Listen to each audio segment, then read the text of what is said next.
the turning point for Argentina. Today we discuss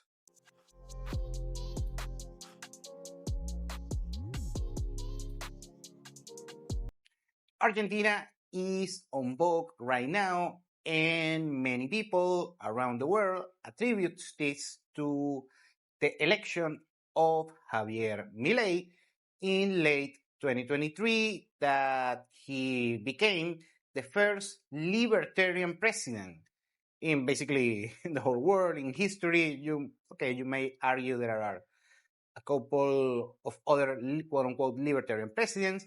However, the main issue for me, this is just my thought, regarding the turning point of Argentina was the approval of Ley de Bases or Bases Law.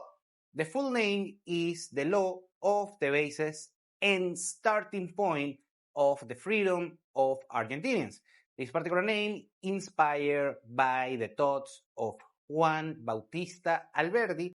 This particular gentleman was in charge of drafting the Argentinian constitution in the middle of the 19th century that cemented a great fiscal frame and regulatory frame for wealth and prosperity for the average Argentinian. Remember that on those years, Argentina was the richest country regarding GDP per capita terms.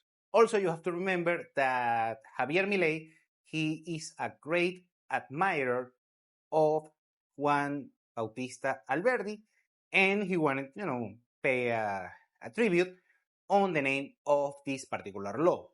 Now, the reason that I mentioned that this is the turning point of Argentina is not just about the content of the law and basically the legal framework that creates around Argentina, that basically this particular law, Ley Bases, shifted Argentina from a socialist welfare structure, economic structure, to more of a free market economy. Just still, of course, a lot to work on right now on the Argentina economy, but it's a great start, and for me, it's also the turning point. It's not only about the legal framework and basically the application of this particular law, but also is how it got approved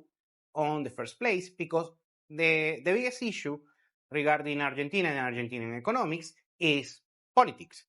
If you know anything about Argentinian politics, you know there is a soap opera, and also it's a mess regarding how it's handled. A lot of populism and socialism and Peronism and a bunch of bad isms that have made Argentina lackluster regarding economic performance. And the approval of this law basically sends a clear signal that Milei, not only regarding economic ideas, but rather political maneuvers and political strategy, he is very well fitted in order to turn things around in Argentina.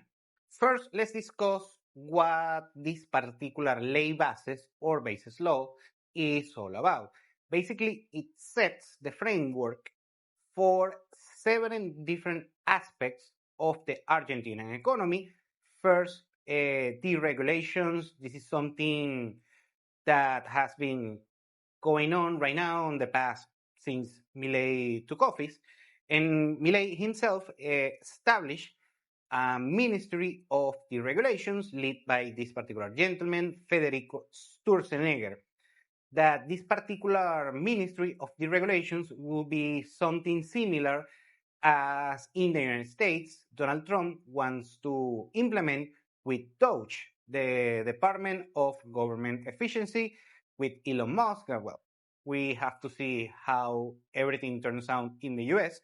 Right now, this particular Ministry of Deregulations has been on a very promising start, and the Ley Bases is helping a lot to set the legal framework in order to further deregulate the Argentine economy.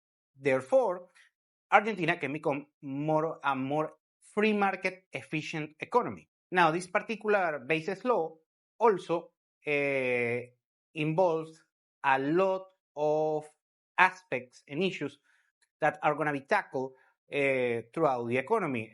Deregulations, privatizations, fiscal structure that is more friendly. Argentina has a draconian fiscal structure before Milei arrived, of course, but also gives an emergency decree and therefore more power to the executive, in this case, of course, Javier Milei, in order to make additional changes throughout the Argentinian economy. And this particular emergency decree will last around a year or so. Also, this particular law tackles down the issue with labor structure in Argentina, because hiring legally someone on a company, on a job, basically having the structure, you pay a lot of taxes and fees and regulations when you hire someone within Argentina, using, of course, the whole legal structure. And also, we have to mention that in this particular law is included something that we discussed previously on the channel a couple of times, is the RIGI, the RIGI. This is an acronym that stands for an incentive regime for large investments, that basically is a vehicle for investments in Argentina. The benchmark is on the 200 million US dollars. So basically, any company that is gonna make a large investment, hence the name, will have a very favorable fiscal, legal, and basically friendly framework in order to develop, of course, the project of such investment. And since the approval of the law, we have seen more than 10 different RIGI investments that they add up over 10 billion US dollars on different projects. Usually these RIGIs are bound on specific industries like energy, mining, infrastructure, and so on. Now, let's discuss how this particular law got approved on the first place, because it was a tug of war on different political factions within Argentina. First, we have to remember that Milei, his particular political party, La Libertad Avanza, is a brand new political party within Argentina. So creating the political capital in order to negotiate in Congress is not going to be, it wasn't a particular easy task. The Argentinian Congress is a two-chamber Congress. It has a Senate of over 70 senators, and Milei has a coalition between his own senators and a few other senators from other political parties. It has around half of the Senate, and within the House, the Diputados House, we have a little bit over 250 diputados or House representatives, and the coalition of Milei is barely about half on such chamber. So basically, the discussions on the approval of this particular basis law, it took around 6 months. It was, like I said, a tug of war. First, the original draft got diluted, so the end result of the law is more of a watered down version. On the original draft, there were around 650 different laws. The end draft, the end approved law, has around 250 different laws. Also, privatizations. This was a benchmark of Milei's proposals regarding economics. And from 40 companies that Milei wanted to privatize, that are state-owned companies. Only two got the green light, and apparently there is a negotiation with a handful of others. But finally, on a nail-biter decision within the Senate, on June 12th of 2024, the basis law got approval by a tiebreaker from the Vice President Victoria Villarruel, that she, just like in the United States, she being the Vice President, she also has the tie-breaking vote in order to approve any particular mandate or resolution within the Senate.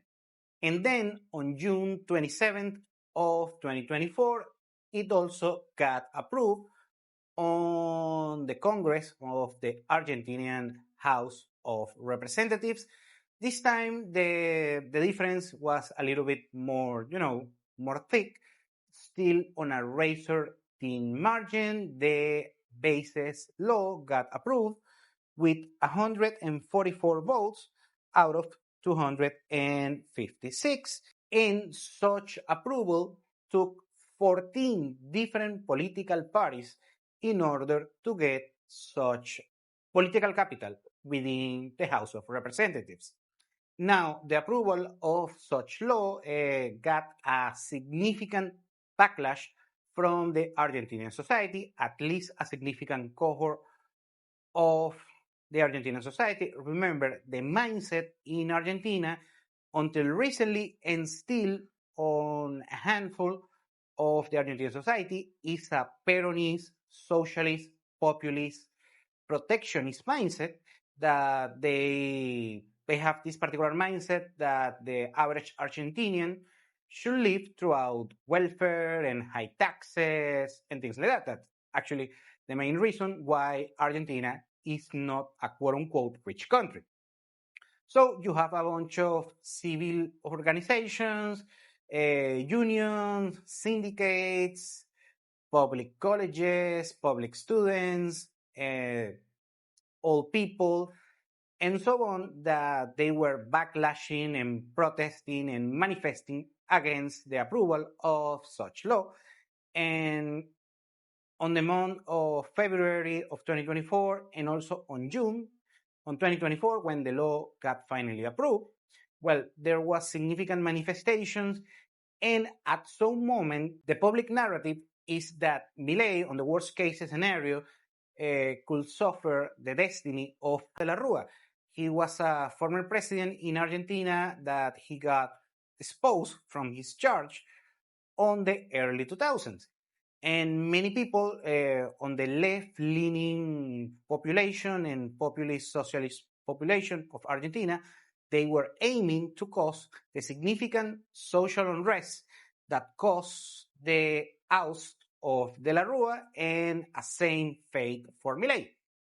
But thankfully, that did not happen. The approval of such law went through, and this particular social unrest was turned down very quickly thanks to the actions of the security personnel in Argentina, managed by this particular lady, Patricia Bullrich, that she is actually a household name in Argentina and specifically on Argentinian politics. So basically, the story on how the basis law got approval in Argentina, it deserves a Netflix documentary or something like that. Well, at least it's gonna get a video on this channel. So for me, in order to sum it up, the ley bases created the perfect turning point of Argentina in order to go from a socialist economy to more of a free market, more capitalistic friendly economy. And for me, many people, I was actually a little bit precautious and also a little bit hesitant on if Milei will succeed as the president of Argentina, imposing his particular mandate. But after the approval of the basis law, what taught me, and actually I was skeptical at first that it could happen, but what it showed me, and I'm grateful that I'm mistaken, is that Milei not only can handle economic issues and putting, on the right track the Argentine economy, that I never had a doubt on that regard, but I always had a doubt if he had the political gravitas in order to get things done on the political side, on the legal framework, and so on. But after the basis law, all that skepticism went straight out of the window. So very good on Argentina. The future looks promising down there, and hopefully everything will end up for the best. Thank you for watching Continental Insider. Please like, share, and subscribe. Follow us on social media, and if you want to work with us, continentalinsider.com. Thanks again, and have a nice day.